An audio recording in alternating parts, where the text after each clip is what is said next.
Welcome all of you to the second episode of Career Launchpad Podcast. Today's topic is understanding the real world of agri careers. And today we have with us an expert who is going to guide you regarding this topic in the best way possible. Please welcome Mr. Nimish Gangrade. Thank you. Welcome, Nimish, in our show, in our episode that is completely dedicated to agriculture careers. Would you like to tell us a bit about yourself for our audience, for our viewers? So, we as an organization, I'm Nimish Gangrade. I manage Krishak Jagat and Global Agriculture. These are our two agri-centric media. You can call it publication, and we are also a digital media. So, we help farmers understand more information about agriculture, bring in all the knowledge that we have to the farmers through print, through digital mediums. The same thing with global agriculture, we do it for global farmers and help the industry collect their knowledge and give it out to the industry and to the farmers globally. Well, so as you can understand that Nimish belongs from an organization that is constantly working and producing information and knowledge related to agriculture field in India, and of course through international newspaper that is related to global agriculture, right? Yeah. So because he is the expert in this topic, my first question to you would be, what do you think is the foremost myth that students have related to agri careers? So one of the biggest myth that is there related to agriculture is that you have to travel too much in agriculture. You have to travel 25 days, 30 days in agriculture. But I would say that is not absolutely true. It depends what your profile is, what your job description is, and which department are you working at. Okay. Even at what stage of career you are at. If you are a very fresher, you will have to travel, take all the ground experience. Mm-hmm. And if you are a experience 5 to 7, 6 years of experience, then you are working in your head office. Maybe you go once in a while to see all the fields in agriculture, check your product trials, and then come back to head office, do analysis. So it is not about just travel, but travel is important because ultimately you are selling something to the farmers, and farmers are there on the field only. You would not get farmers in the city. So travel is essential, but it is very comfortable travel and it will improve your experience overall. So, see, what we understand when we look at agriculture careers for students as freshers, we do get a lot of options for them to be in the sales field. Now, there is a myth, or maybe there is a certain apprehension towards कि agriculture career में हम sales करेंगे, हमें door to door जाना है, हम करना नहीं चाह रहे हैं. How would you like to break this kind of a mindset? What do you think sales is, or कैसे students इस चीज़ को overcome कर सकते हैं?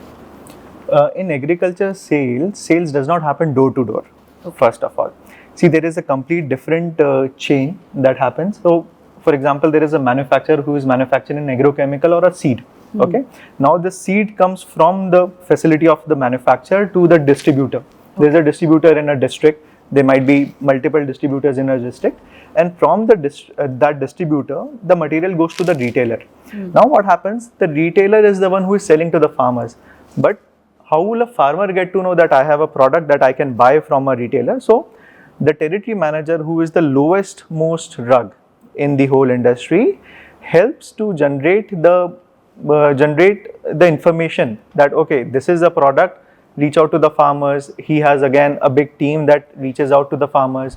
He does a lot of field demonstration that, okay, this is my product and this is how it works. If it is useful to you, you can buy it from this retailer.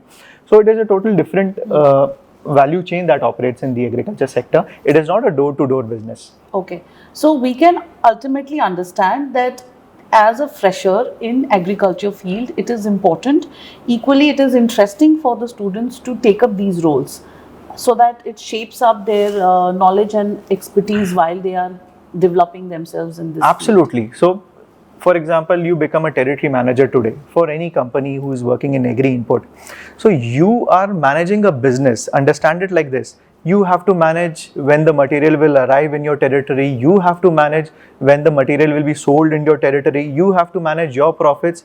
You have to manage your sales. So it is more of an entrepreneur role that you're performing, and that helps in building up your experience. That helps in building up, how will you progress in your career.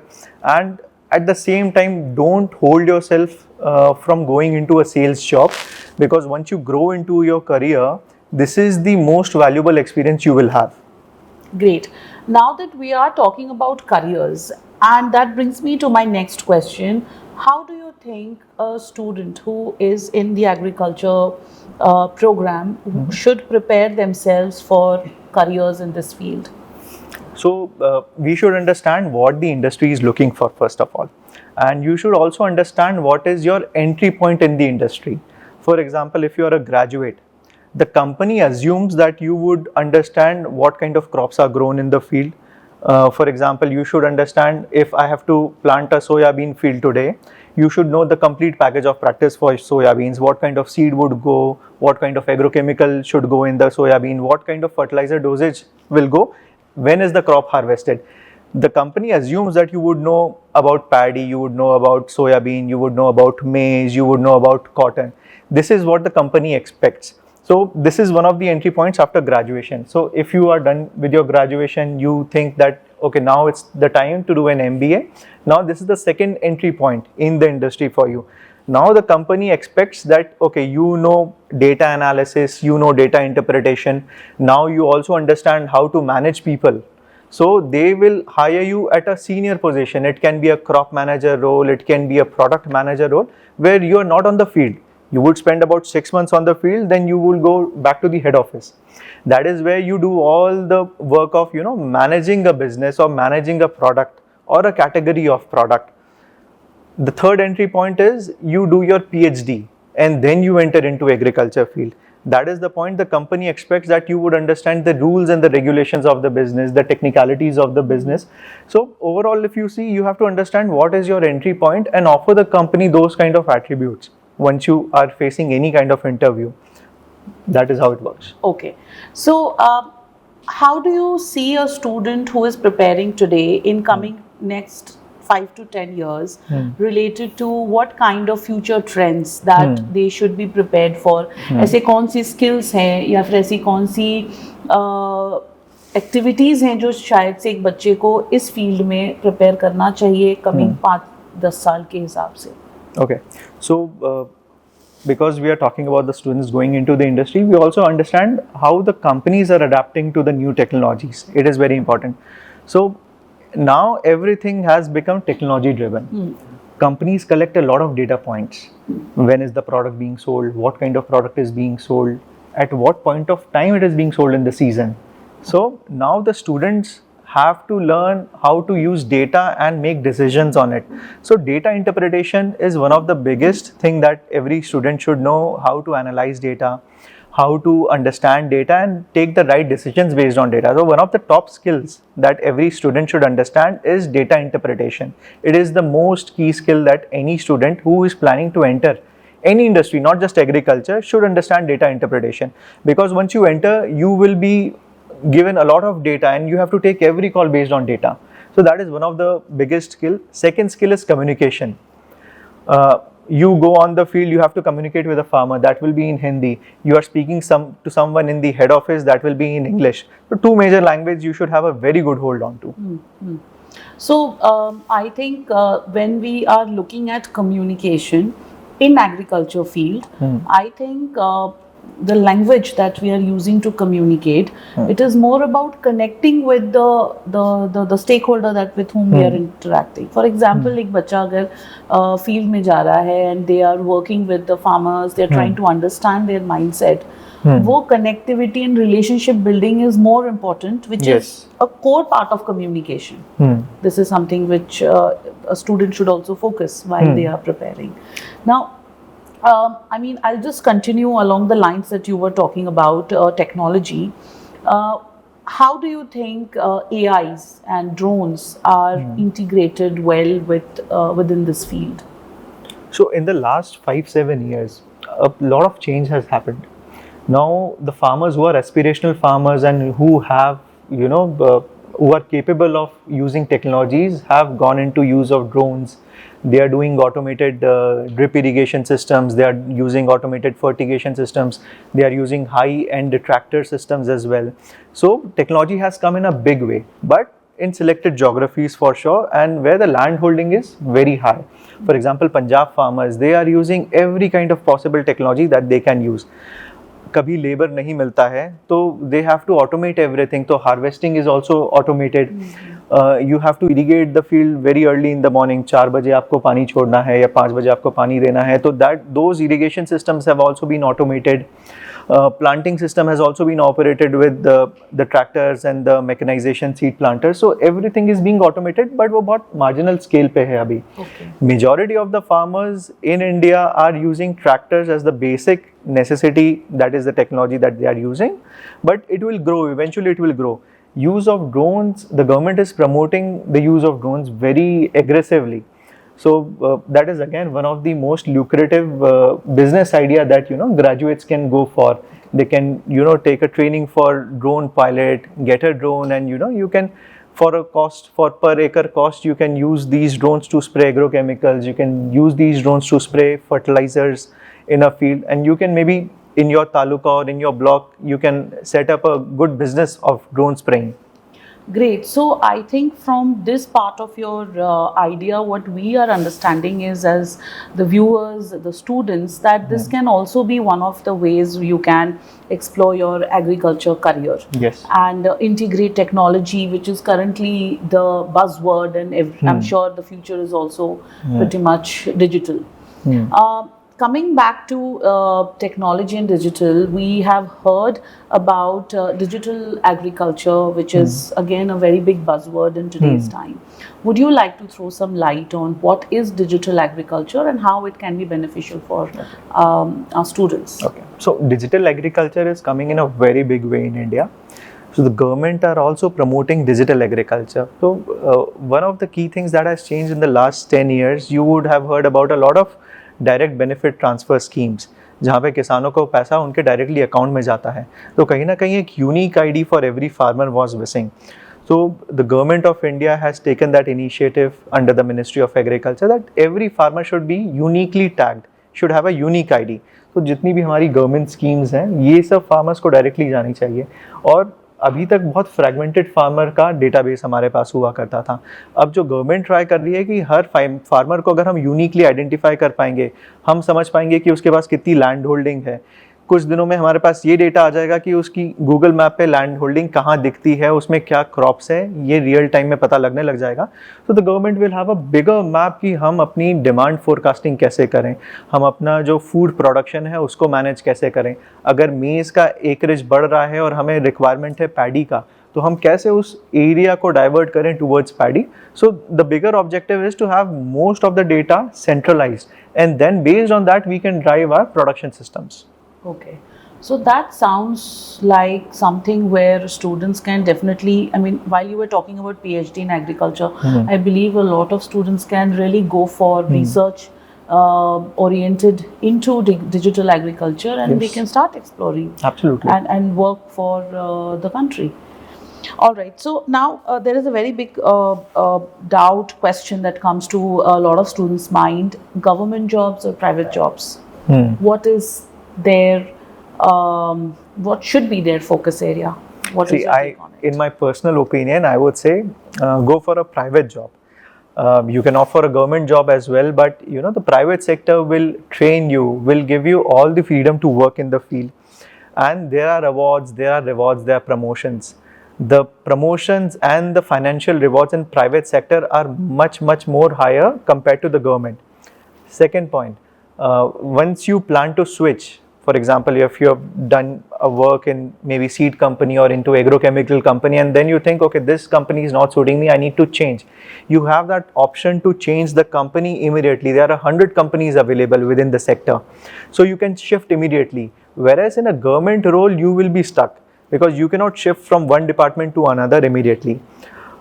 Usually in a private sector, the promotional cycle is 3 to 4 years. So every 3 to 4 years you get promoted.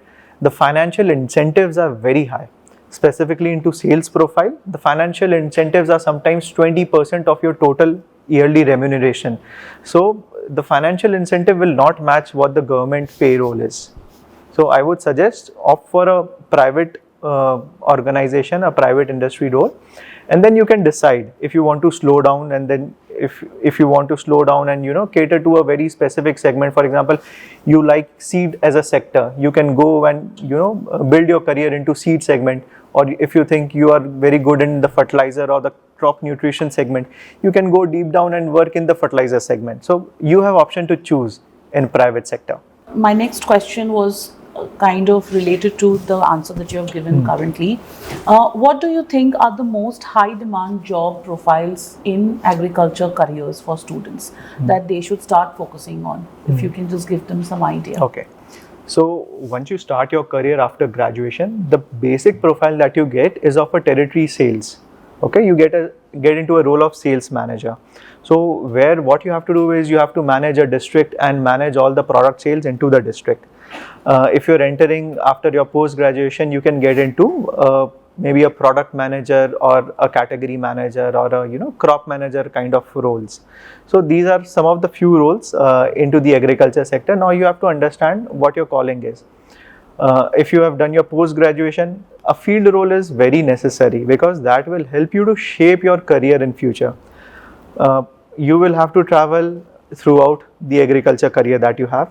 In a sales role, you have to travel more. In a postgraduate crop manager or a product manager role, you will have to travel a bit less frequently. If you are into a regulatory or maybe a research-centric role, then you have to go on the field, see the data of the trial, come back. But travel will always be there. So don't hold back your career based on the travel. It is very comfortable. If you're flying from Mumbai to Bhopal for a trial that is there in Vidisha, तो आप plane से आओगे, plane से वापस जाओगे. It is all comfortable. आपको 2 घंटे के लिए trial देखना है, data record करना है, you come back. So agri input industry, once you have a basic experience of 2 to 3 years in the field, is the most rewarding industry in India as of now. आपने AI के बारे में सुना होगा. AI is taking a lot of jobs away in a lot of IT sector industries, but agriculture is one of the industries जहाँ पे कोई भी job loss because of AI नहीं हुआ है. AI has helped the industry in improving those decisions that we take. So it is the most safest industry as of now. Okay, so that is quite reassuring for a lot of us, I believe, because we all understand how AI is very important. You cannot escape it. We have to integrate it. But I believe in this field, we can consider AI as an add-on, as a value adding, and a way we can integrate it along with our profile rather than replacing any of the profiles. Absolutely. Okay, so this is bringing me to my last question in this segment. How do you see Madhya Pradesh as a state which is emerging as the agricultural hub? And where do you think we as a state we are currently, and what are the initiatives that are being taken, and where do you think the students also can start focusing related to this state? So if you see Madhya Pradesh, agriculture has been the major producer of all the food grains in India, and it has been supported by government very well as well. अगर आप देखें तो मध्य प्रदेश में सारी crops जो हैं, major crops, wheat हो गया, सोयाबीन हो गया, ये सब मिनिमम सपोर्ट प्राइस पे द गवर्नमेंट बाइज, और ये सब हमारा फूड सिक्योरिटी सेफ्टी के लिए जाता है. And government has been constantly investing in agriculture.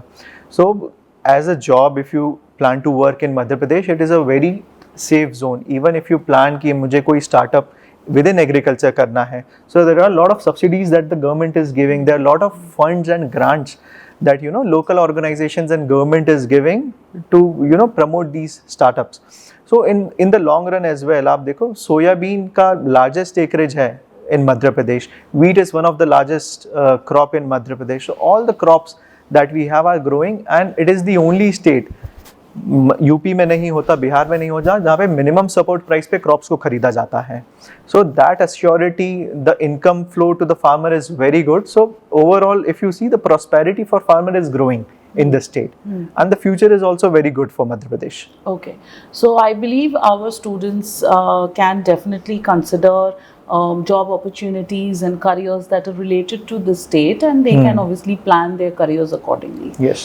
All right, so this is where I would conclude the set of questions that I All had right. for from my side, and I would request the students, if you have certain questions, if you can please ask him. So I would like to question. We often hear about PGRs, plant growth regulators, in modern agriculture. Could you please explain the rules in crop production with the example? Okay, so plant growth regulators were always there in agriculture, but there was no regulation as of now. Recently, the government of India, Ministry of Agriculture, has brought in a lot of regulations. तो आपने सुना होगा farmers use करते थे tonic नाम से कि हमने टॉनिक डाल दिया है, इससे ये फ़ायदा होगा, इससे ये फ़ायदा होगा, but those were not regulated. So करीब 30,000 प्रोडक्ट्स जो हैं मार्केट से रिमूव किए, and now the government formally introduced कि अच्छा ये स्पेसिफिकेशंस के साथ अगर आप कोई प्रोडक्ट सेल करते हो तो उसको हम पीजीआर कंसिडर करेंगे, and that will be formally as a plant growth regulator उसको हम बोलेंगे. पहले क्या हो रहा था कि a lot of companies came in with their own research and they were selling mix of molecules. उसमें केमिकल फर्टिलाइजर भी हो रहा था, उसमें बायोलॉजिकल भी हो रहा था, तो वो क्लैरिटी नहीं थी कहीं पे. So recently the government has introduced and a plant growth regulators will have a very good impact because everybody is looking for sustainable product options. And जब कोई भी हम केमिकल फर्टिलाइजर यूज़ करते हैं तो उसका डिट्रीमेंटल इफेक्ट सॉइल पे भी होता है. So everybody is looking for more sustainable options कि हम कैसे हमारी जो फार्मिंग है, हमारी जो सॉइल है, उसको हम हेल्दी रख पाए लॉन्ग टर्म के लिए. So it has a very good future. Hello sir, my name is Prashant Kundra and I am from Madhya Pradesh and I am currently pursuing BSc Agriculture at Rabindranath Tagore University. Sir, मेरा आपसे question ये था कि इस BSc is agri business is a better option than a job today? सो प्रशांत, अगर आप agri business management की बात कर रहे हो, MBA की, तो अगर आप MBA करोगे तो it would open up a lot of options for you into career. जैसे अगर ग्रेजुएशन के बाद घुसते हो किसी भी एग्री इनपुट इंडस्ट्री में, तो आपको sales is the basic job that you will get. But अगर आप एक MBA के बाद अगर एंट्री लेते हो, then you have got multiple role options. आप बिजनेस एनालिसिस कर सकते हो. Business analysis a very lucrative role. आप एक प्रोडक्ट मैनेजर बन सकते हो. For example, you get assigned X product, तो आपको वो पूरे इंडिया के लिए मैनेज करना है, कहाँ पे डिमांड है, कहाँ पे सप्लाई है, किस टाइप के SKUs कहाँ पे सेल करने हैं, आपको पूरा इन्वेंट्री मैनेजमेंट करना है. So the avenues open up. You can become a crop manager. For example, if you become enter into an agrochemical or a seed industry and become a crop manager, so that's specific. For example, cotton as a crop, you will have to manage everything that is being sold on a cotton for a company. So the avenues go up. Your monetization will go up. The revenues that you see for a specific crop, आपको समझ में आएगा कि क्या segments है मेरे पास, तो आपका उस हिसाब से आपको incentivization भी बढ़ जाता है. My name is Jyoti. I am from BSc Agriculture third year student. And my question is, how can I find internships or real field explore while studying? Okay. So to find internships, I'm sure आपके पास भी एक internally एक cell होगा that would be approaching to the companies. So I would suggest you do more of in-house projects or field projects that are there and that the college facilitates. Based on that, the companies you can approach on LinkedIn. You can take help of the cell that is there within the university for approaching these companies. But the field work is very important. Your ground reporting of whatever project that you do is very important. LinkedIn is a very important platform. Everybody should be there, because if you even call up any manager today, the first thing that he will do is he will check your profile on LinkedIn and verify what kind of projects you have done, which university is a part of. Usually, if somebody is there in Mumbai or Delhi, would not know that where is this university. So you should fill in all the details of your university, what projects you have done, what kind of awards you have got in the university, where did you do your primary projects, where did you do your secondary projects. So this is very important. LinkedIn, you can approach people on LinkedIn and people are very happy to interact with, and you can maybe open up as an avenue that company plans to come because of you approach them directly. So LinkedIn is one of the best platforms to approach any company for internship. My name is Pratap Singh Tomar. I am with same branch, BSc Agriculture. Sir, there is a major problem of agriculture कि soil degradation जो है वो आज सभी दूर हो रहा है. तो आपके अनुभव के अनुसार जो सॉइल डिग्रेडेशन के आप फार्मर को क्या कहना चाहोगे कि इस तरीके से सॉइल डिग्रेडेशन को रोका जा सकता है? अगर आप डेटा के हिसाब से देखो तो जो सॉइल का ऑर्गेनिक कार्बन कंटेंट है वो अबाउट 3 to 6% के बीच में होना चाहिए, बट जैसे ICR आप सब लोग जानते हैं, उनने एक सर्वे किया था, तो इंडिया में अभी जो सॉइल कार्बन कंटेंट है वो 0.1 to 0.3% है, काफ़ी रिड्यूस हो गया है। तो ये क्यों हुआ है? बिकॉज हम पिछले 20-25 सालों से जैसी फार्मिंग कर रहे हैं तो हमने केमिकल फर्टिलाइजर्स का ज़्यादा यूज़ किया और ऑर्गेनिक के इतने सही ऑप्शंस भी नहीं थे, और ऑप्शंस भी थे तो उनका कोई स्टैंडर्डाइजेशन नहीं था।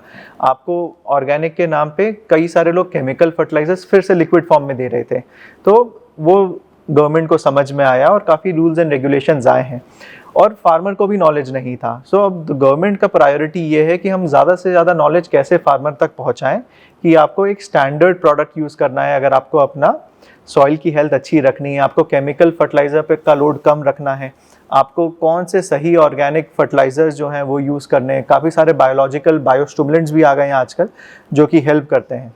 तो वो डिग्रेडेशन गवर्नमेंट हैज़ रिकॉग्नाइज कि हाँ ये गलत हो रहा है, the government is also working on it. Over a period of next 5-7 years it will improve, and government की प्रायोरिटी है कि हमको हमारा सॉइल का ऑर्गेनिक कंटेंट इम्प्रूव करना है।